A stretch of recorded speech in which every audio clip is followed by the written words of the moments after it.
Assalamualaikum warahmatullahi wabarakatuh. Alhamdulillahirrahmanirrahim. Bapak Rektor Telkom University, Profesor Muhammad Asari yang saya hormati, para hadirin, tamu undangan dari industri, pemerintah, dan juga dari akademisi yang saya hormati. Alhamdulillah, pada pagi hari ini untuk hari yang kedua di KBI 2015, kita semua ini sudah lengkap dari industri, solusi 247, dari IBM, kemudian dari pemerintah, dari Kominfo yang diwakili oleh Bapak Dr. Hasim, kemudian dari akademik, saya kira tidak hanya dari Telkom University, dari ITS, kemudian dari Al-Azhar,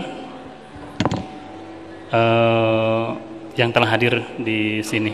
Berarti kita akademik, kemudian komunitas, ID Big Data, jadi lengkap. Media juga ada, dari media.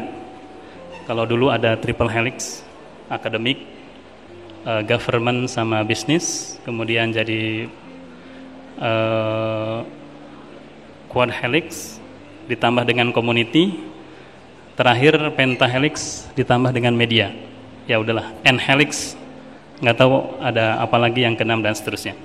Baik, dalam sesi ini dengan judul potensi riset Next Generation Network untuk mendukung Smart City dan data analitik yang akan saya sampaikan. Hadirin yang saya hormati, presentasi saya ini akan saya bagi 4 bagian. Yang pertama, saya coba melihat dari NGN dulu, ya, karena kemarin ada yang menyampaikan bahwa teknologi itu adalah bagian solusi yang didrive dari kebutuhan masyarakat. Nah, saya juga melihat dari sisi lain, gitu ya, ternyata teknologi juga secara bersamaan ikut juga mendrive perilaku masyarakat, gitu ya. Nah, itu makanya dalam bahasan saya yang pertama kita coba lihat dari ujung, kira-kira 10 tahun yang akan datang seperti apa kondisi teknologi yang ada. Dan dari sana, dari teknologi akan mendrive service, dari service akan mendrive user, gitu ya. Nah, kemudian yang kedua, di bagian kedua, kita akan melihat bagaimana perilaku user dengan adanya perubahan teknologi dasar, gitu ya. Nah, kalau kita lihat seperti yang tadi disampaikan Pak Rektor, perilaku WhatsApp, ngobrol itu adalah perilaku bangsa Indonesia, ya. Kalau dulu di sini di Jawa Barat, ngobrol itu di Golodog, ya, di depan rumah, dari pagi sampai sore ngobrol, gitu ya. Sekarang sama, ngobrol. Saya cek di WA sampai jam 12 malam, jam 3 pagi udah ada yang bangunin sholat malam, gitu ya. Ngobrol dari jam 3 pagi sampai jam 12 malam. Tapi intinya sama, yang berubah adalah dulu ngobrol langsung ketemu, sekarang lewat teknologi, gitu ya. Pada bagian yang ketiga, sesuai dengan tema dari KBI 2015, bertemu, bersinergi, dan berinovasi, ya. Hari ini, 2 hari ini kita sudah bertemu. Bagaimana kita lanjutkan pertemuan ini dengan bersinergi? Nah, dari sini saya akan melihat dari sudut pandang university, dari perguruan tinggi, sebagai bagian dari pentahelix, yaitu dari sisi akademik. Kesiapan daya dukung dari perguruan tinggi, baik itu riset, kemudian pendidikan, maupun pengabdian masyarakat terhadap partner kita, baik itu di industri, di pemerintahan, komunitas, maupun media. Dan pada bagian akhir, saya berharap tidak hanya sampai di pertemuan ini, karena teknologi mendatang dengan Next Generation Network yang nanti akan mendrive service-service baru, dan karenanya akan mendrive user-user baru. Kalau kita tidak bersinergi antara akademik, industri, kemudian pemerintah dan juga komunitas, opportunity ini tidak akan termanfaatkan dengan optimal. Nah, di akhir saya berharap bahwa antara keempat bagian itu bisa saling bersinergi untuk memaksimalkan, mengoptimalkan perubahan dan perkembangan teknologi. Next. Baik, yang pertama berbicara tentang NGN. Next. Ada 6 hal yang ini sudah merupakan desain dari Badan Standar Internasional untuk NGN, Next Generation Network. Yang pertama itu adalah perubahan dari teknologi dasar menuju packet oriented network, packet base, IP base, all IP base. Yang sekarang kita masih ada berbagai macam core network. Nanti pada 10 tahun yang akan datang perkiraan itu semuanya sudah IP based network. Kemudian yang kedua adalah service baru, ya. Sudah sampaikan. Teknologi dasar ini yang mendrive adanya service-service baru, dan yang berikutnya adalah keterbukaan dan fleksibilitas dari service terhadap infrastruktur atau terhadap transport system. Kemudian terdapat pemisahan beberapa layer dengan adanya open interfaces seperti API, kemudian fungsi-fungsi yang bisa diakses secara horizontal platform. Kemudian yang berikutnya adalah application focus, dan yang keenam adalah integrasi dari infrastruktur. Next. Okay. Ya, jadi yang pertama di NGN, ya, itu di NGN yang paling penting yang mendrive adalah circuit switch menuju packet switch. Jadi nanti IP base itu menjadi core network dan sekaligus access network. Nah, nanti ini akan menjadi driver pertama terhadap perubahan teknologi dan layanan. Kemudian layanan di masa itu akan tumbuh layanan-layanan baru, multimedia, IPTV, VoLTE, video on demand, dan lain sebagainya. Dan ini merupakan opportunity baik bagi industri maupun bagi masyarakat, pemerintah, dan juga bagi perguruan tinggi. Bapak Ibu yang saya hormati, bagi perguruan tinggi, kalau orang industri melihat ada perubahan itu langsung mikirnya bisnis. Ada revenue generator baru gitu ya. Kalau bagi perguruan tinggi, instingnya lihat ada teknologi baru, lihat ada perubahan baru, itu adalah bahan riset baru gitu ya. Nah, jadi masing-masing itu punya insting yang berbeda-beda. Bisnis, industri melihat perubahan-perubahan dan inovasi sebagai peluang untuk revenue generator baru. Sementara perguruan tinggi melihat itu semua sebagai sebuah tantangan untuk menemukan solusi baru dalam bentuk riset. Yang hadir di sini sebagian mahasiswa, termasuk nanti riset-riset dosen dan juga tugas akhir mahasiswa didrive karena ada perubahan-perubahan teknologi baru. Layanan dan seterusnya, dan yang terakhir adalah perubahan dari infrastruktur dari PSTN, PSDN, ASDN menuju IP base. Oke lah, ini sangat teknis banget. Oke, next. Nah, siapa yang mendrive? Ya, yang mendrive itu terdapat beberapa badan internasional yang saat ini menjadi badan standar untuk mendefinisikan dan mendesain next generation network. Ya. Untuk internetnya sendiri kita ada IETF.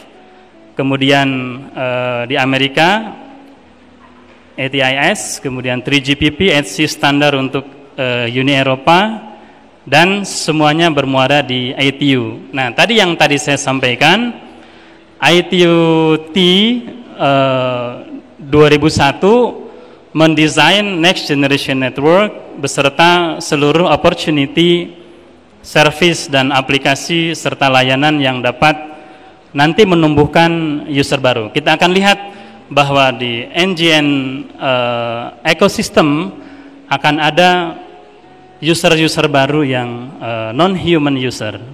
Next. Baik. Nah, secara garis besar ya, di NJN yang paling penting adalah ini yang mendasar, jaringan berbasis paket dengan infrastruktur broadband yang memisahkan antara layanan dan transport. Jadi nanti pengembangan dari aplikasi termasuk big data itu independen terhadap jaringan transportnya. Oke, next. Kita lihat di lapisan atas itu ada service.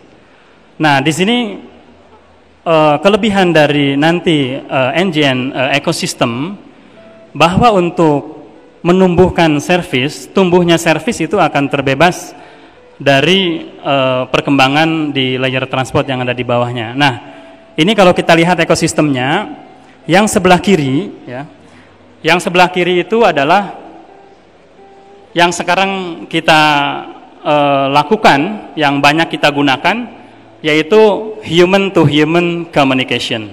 Ya, seperti mobile phone di sini. Yang tadi kita bisa mengakses apapun, kapanpun, dimanapun, kita bisa mengakses berbagai informasi, dan tidak hanya informasi. Ada sumbu horizontal yang menghubungkan antara human to human ke objek to objek. Kalau kita lihat yang sekarang kita lakukan, ya, dengan adanya data-data yang tersebar di mana-mana yang bisa diakses oleh manusia, ya, sebut saja smart home.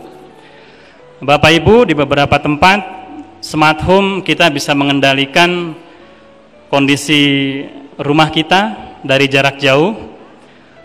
Kemudian kita bisa mengakses data dalam jumlah yang banyak. Itu masih dalam konteks human to object communication. Kemudian kita berkomunikasi tadi menggunakan Twitter, Facebook dan lain sebagainya dalam konteks human to human communication. Nah, nanti pada saat ini pertumbuhan penggunaan teknologi oleh manusia itu sudah sekian, ya, sudah luar biasa, ya, mungkin mendekati saturasi, ya. Jadi sekarang kalau kita wajar lah punya banyak gadget, ya, manusia sampai anak kecil, tukang sayur, Gojek dan lain sebagainya. Terus siapa lagi nanti teknologi ini, siapa lagi yang akan make gitu, ya. Nah, orang segini-gininya, ya, paling juga yang baru lahir dan seterusnya. Tapi angkanya masih bisa diprediksi. Nah, ternyata dengan adanya teknologi dengan NJN ekosistem, di sebelah kanan ini yang akan tumbuh itu adalah object to object communication. Jadi ada non-human user yang nanti akan tumbuh, dan itu menyebabkan pertumbuhan data yang luar biasa. Anggaplah Bapak Wali Kota mau mengontrol kondisi udara seluruh kota Bandung. Berapa puluh ribu sensor yang harus ditanam di seluruh kota Bandung. Itu baru kondisi, katakanlah polusi misalkan, belum lagi suhu, belum lagi transportasi, belum lagi informasi-informasi dari lembaga-lembaga yang ada di bawahnya. Akan ada ribuan data, akan ada ribuan sumber data, jutaan sumber data yang meng-create data dari waktu ke waktu. Mungkin ada data yang di-create hari per hari, ada data yang di-create jam per jam, dan ada juga data yang di-create menit per menit. Nah, itulah yang menyebabkan tumbuhnya data dalam jumlah besar yang dalam 2 hari ini kita bahas, yaitu big data. Salah satunya berasal dari informasi itu. Nah, jadi yang sebelah kanan ini nanti yang para peneliti di kita, ya, itu ada satu bidang machine to machine yang tumbuh menjadi Internet of Things dan tumbuh menjadi Internet of Everything. Ketika Internet versi 6 sudah stable dengan kapasitas alamat yang tidak lagi terbatas, ya, dalam artian lebih dari cukup untuk mengalamati orang maupun benda, maka sejalan dengan itu machine to machine, object to object, non-human user akan tumbuh juga gitu. Nanti kita akan lihat statistiknya. Next. Nah, ini barangkali salah satu prediksi Gartner ya. Kalau kita lihat di sini beberapa teknologi yang akan tumbuh dalam 10 tahun yang akan datang, ada yang akan tetap tumbuh sampai 5 tahun yang akan datang, dan akan tumbuh lebih dari 10 tahun. Kalau kita lihat big data ya, big data itu warna biru ya. Warna biru itu 5 sampai 10 tahun yang akan datang. Jadi tepat sekali pertemuan hari ini adalah dalam rangka menyiapkan ini ya, era big data yang akan masih tumbuh sampai 10 tahun yang akan datang. Bapak Ibu bisa lihat di sini ya, banyak hal yang lagi di puncak sini. Ada consumer 3D printing. Bapak Ibu mungkin sudah banyak informasi tentang ini ya, teknologi-teknologi yang sekarang lagi di puncak, dan itu akan terus sampai 5-10 tahun yang akan datang ya. Termasuk di sini yang Internet of Things lebih dari 10 tahun ya. Kemudian juga untuk transportasi. Nah, ini barangkali menjadi salah satu patokan bagi community kita, quadruple helix. Kedepannya kira-kira apa saja opportunity atau peluang inovasi yang akan didrive oleh teknologi gitu ya. Oke, next. Nah, next. Sorry. Next. Nah, jadi di sini kalau dulu ya, mungkin sudah agak lewat cloud ya. Cloud computing itu 2005 sampai sekarang lah, udah mau turun gitu ya. Nah, ternyata dengan centralized cloud ini lumayan membebani jaringan tengah. Back.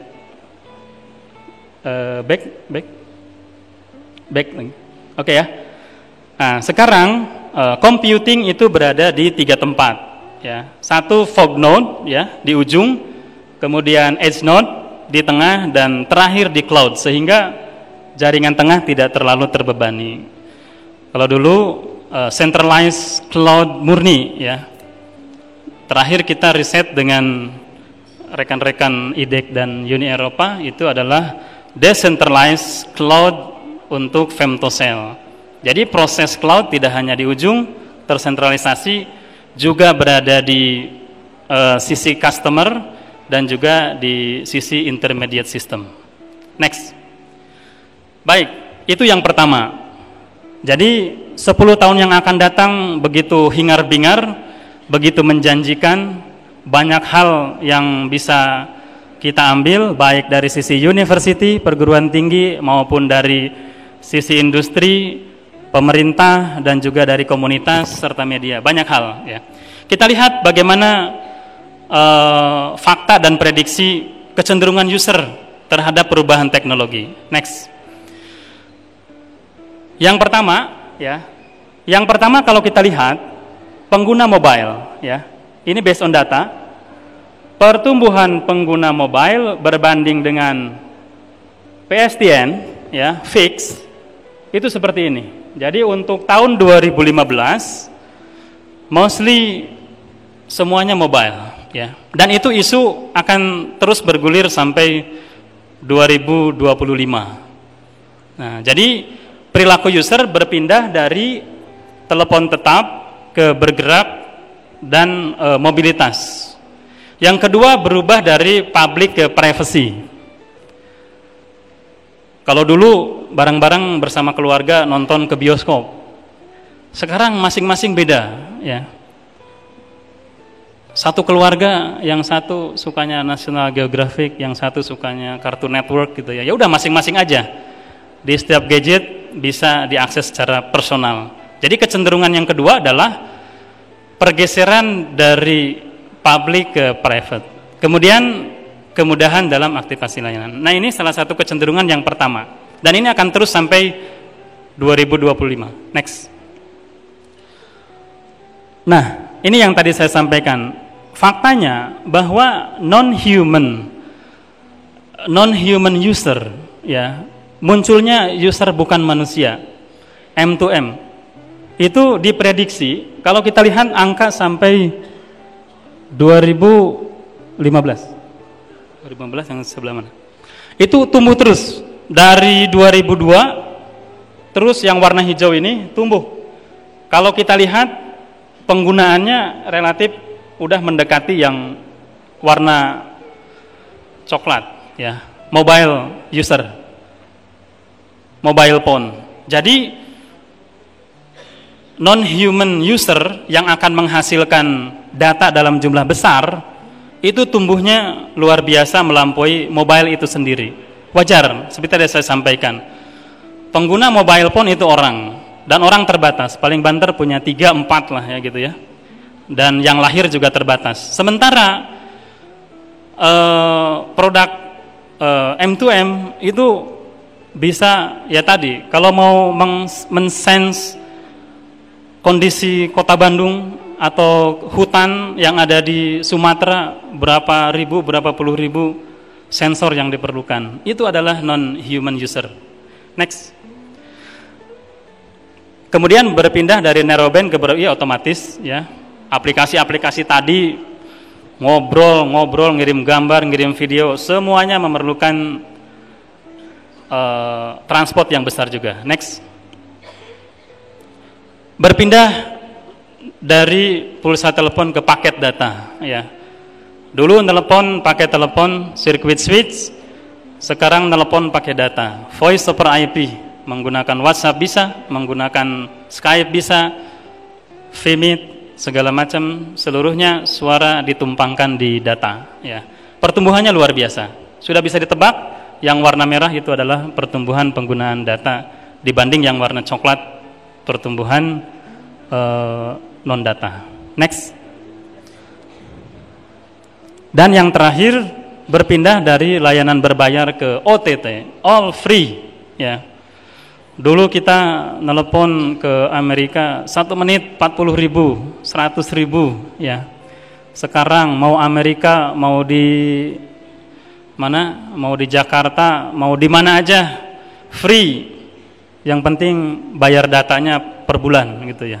Jadi bergeser dari layanan yang berbayar ke OTT, ya. Next. Baik, itu bagian yang kedua.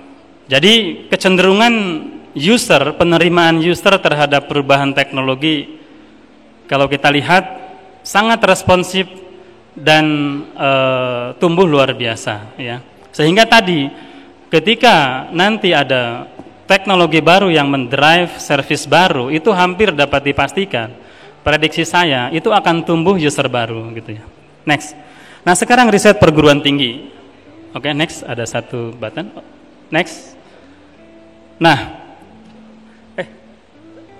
baik. Kalau kita lihat di sini beberapa isu yang ada, ya. Di sini ada energi, ada building, ada vehicle, ada retail, kemudian ada health, ya. Ternyata satu dengan yang lain ini tidak bisa saling lepas, ya.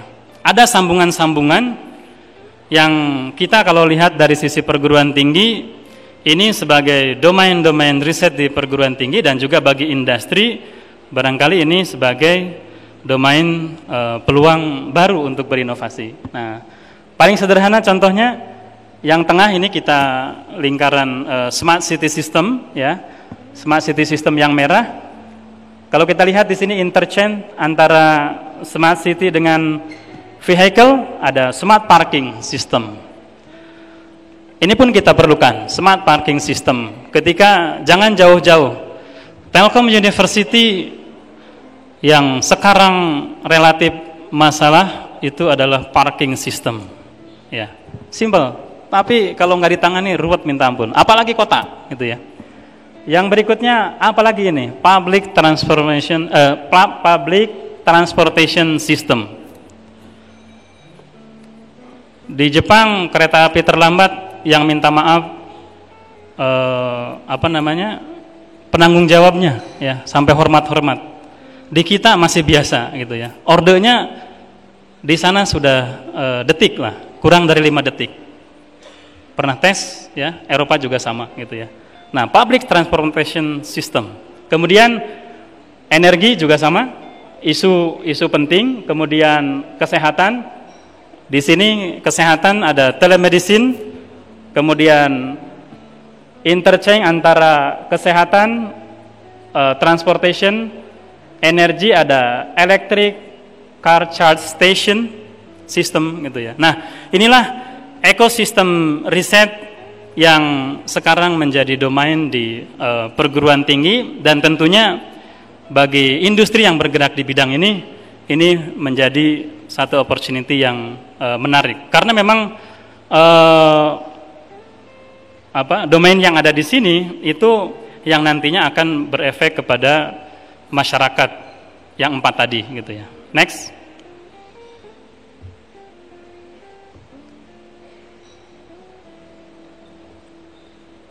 Oke, next. Ya, tantangan yang perlu dihadapi adalah meleverage 2 dunia, yaitu dari telco NGN dan Internet of Things dan OTT. Saya pikir ini semua nanti bersinergi.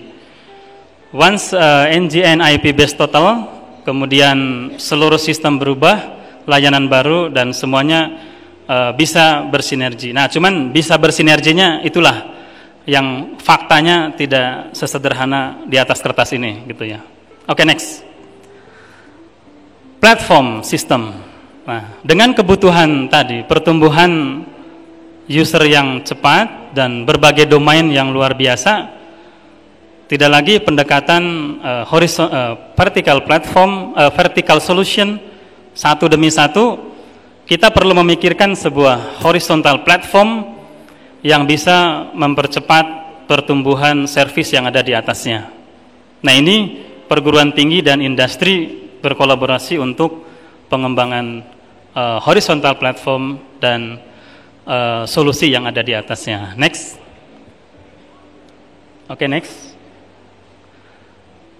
Baik, ini bagian akhir dari present saya. Peran perguruan tinggi. Next. Nah, ini sinergi NHELIX. Saya sebut NHELIX karena jumlahnya terus tumbuh.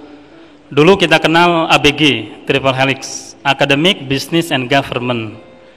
Kemudian ABCG, Academic, Business, Community, and Government. Terakhir Pentahelix, ABCGM. Nggak tahu mana duluan lah. Pokoknya Academic, Business, Community, Government, and Media. Ya.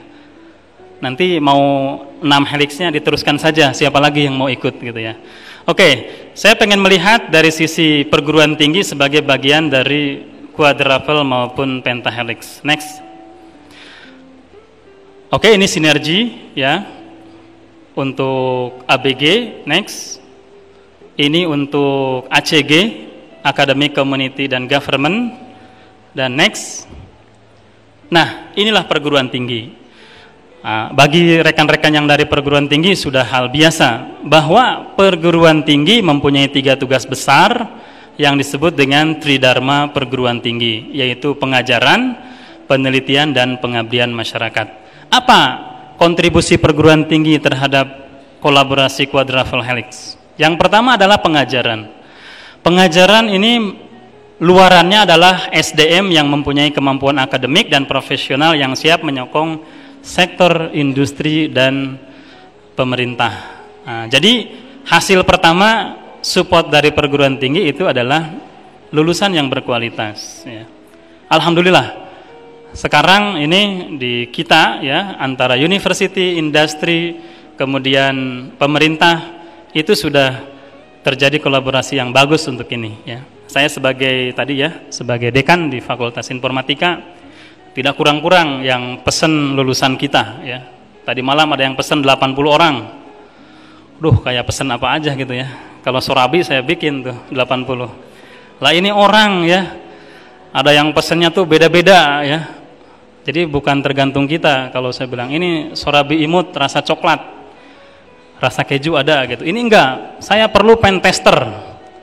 saya perlu software tester, saya perlu mobile developer, wah macam-macam permintaannya.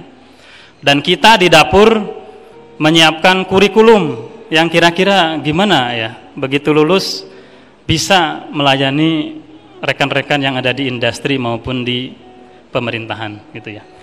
Dan yang kedua adalah riset ya, penelitian. Di antara keempat tadi semuanya memiliki kekurangan ya. Di industri punya expert banyak, wah luar biasa. Berapa itu biaya tetapnya untuk meng-hire expert? Ya kan? Lah di perguruan tinggi mahasiswa kita 23.000. Ya, sekedar nyari data sih gampang gitu ya. Ada 23.000 mahasiswa, somehow seperempatnya tugas akhir. Ya, seperempatnya itu tugas akhir di tahun keempat. Ada 700 dosen. Nah, sinergi-sinergi ini yang saya harapkan nanti di akhir sesudah meet pertemuan ada sinergi gitu ya. Penelitian itu menghasilkan teori, konsep, prototipe, inovasi baru yang nantinya akan menghasilkan produk bagi sektor industri, pemerintah maupun masyarakat. Dan yang ketiga adalah pengabdian masyarakat. Jadi teknologi tidak hanya untuk teknologi, perguruan tinggi, riset tidak hanya sekedar jadi publikasi yang hebat, jurnal ilmiah yang hebat, paten yang hebat, tetapi harus secara inline bermanfaat bagi masyarakat ya. Dan di Telkom University ketiga hal ini termasuk kerjasama dengan industri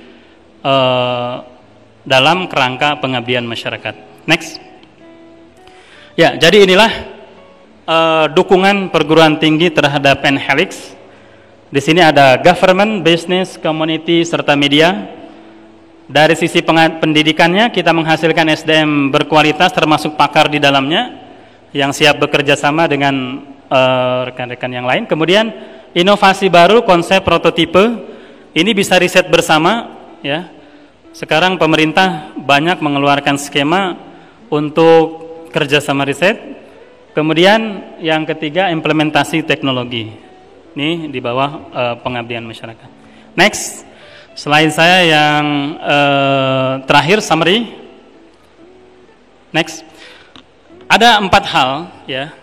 Jadi yang pertama NGN ya, Next Generation Network menjadi salah satu pemicu adanya perubahan dari mulai perubahan teknologi, layanan, kemudian menumbuhkan user-user baru. Yang kedua, kecenderungan user ya. Ini yang paling kentara tadi adalah sebagai opportunity munculnya pengguna non-human.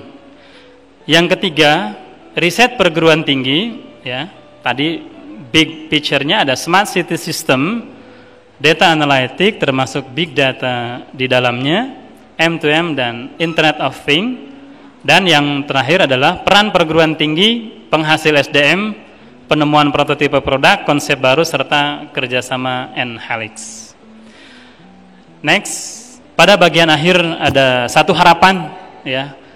Barangkali sesudah bertemu dengan sinergi perguruan tinggi, pemerintah, industri, komunitas media, NHalix, kita optimalkan peluang perubahan teknologi untuk kesejahteraan masyarakat.